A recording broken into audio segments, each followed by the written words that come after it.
Whenever we hear of someone talking about an evil spirit or a demon being on someone, we tend to envision the heroin addict who lives underneath a bridge somewhere. You must be talking about him. It couldn't ever happen to someone like me. Did you know that demons are a spirit without a body? And they're a spirit without a body that intensely craves to be in a body. Well, why is that?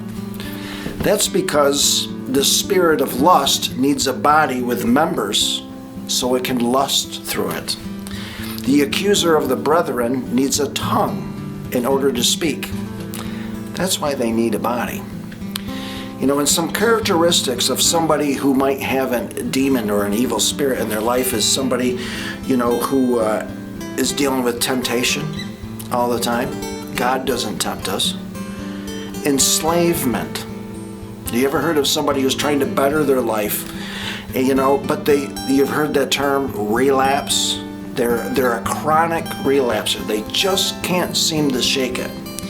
You see, they're enslaved. Somebody might have a compulsion. They have a feeling of compulsion. They don't even know why they're doing something like compulsive eating or compulsive talking. They're enslaved. Another one is torment. That comes from condemnation. Okay, don't confuse it with conviction. Conviction comes from the Holy Spirit, but condemnation comes from the enemy, okay, when we feel like there's no hope. And then we have defilement, where there's a nastiness to whatever's going on, whatever thoughts are coming into my head just out of the blue, there's a nastiness to it. Like it could happen to say I'm in the middle of worship and all of a sudden this nasty thought just pops into my head. That's an evil spirit. And then lastly, we have harassment. This can happen to, say, a young man who's getting ready to go out and serve the Lord in some form, whether he's going to preach or whatever he's going to do. And then all of a sudden, here comes all of his family members have got an issue. They got a problem that they feel like only he can solve. So it's one issue right after the next. And if we're not coming at him with an issue, we're coming at him with an attitude. See, that's the spirit of harassment. So here's a big question. Can a Christian be possessed by a demon? Well, to possess means to own. So if I possess a Bible, I own every page of it. So can a Christian be possessed by a demon? The answer is no. But there could be certain areas of their life where an evil spirit still has control. Now, this person might love Jesus and be able to pray very powerfully, but they have some perverted lust in their life, something that they haven't completely surrendered to Jesus. You see, they're embarrassed.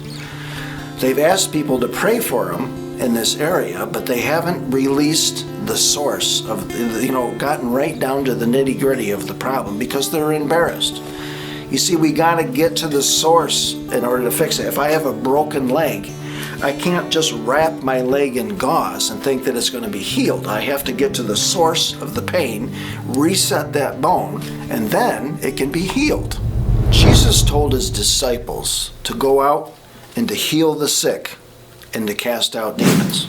It's right here in Luke 9:1. It says, "One day Jesus called together all 12 disciples and gave them power and authority to cast out all demons and to heal diseases." Demons are mentioned all through the Bible.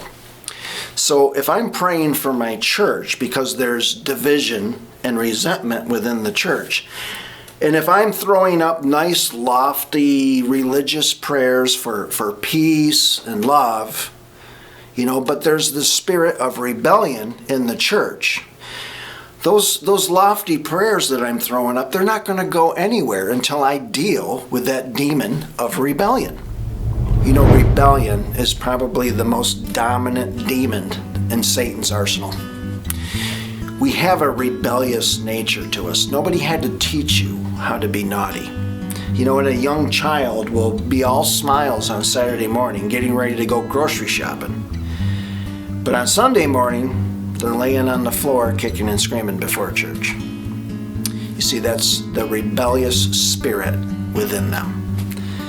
We do it ourselves. We can stay up till 1 o'clock in the morning watching some zombie movie, but if we were to be reading our Bible, we would have fallen asleep by 8:30 at night.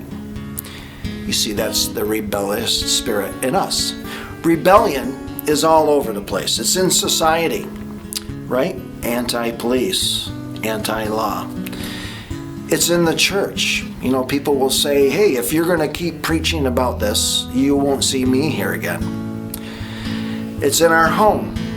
It's in our marriage.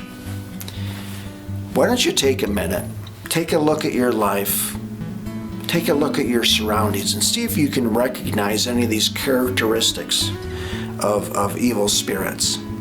There's a video at the end here, right after I get done speaking. There'll be an opportunity for you to click on another video about demons. I'm going to speak more specifically about the demon of rejection, the demon of domination, and then we're going to talk lastly about the Antichrist. Why don't you check it out?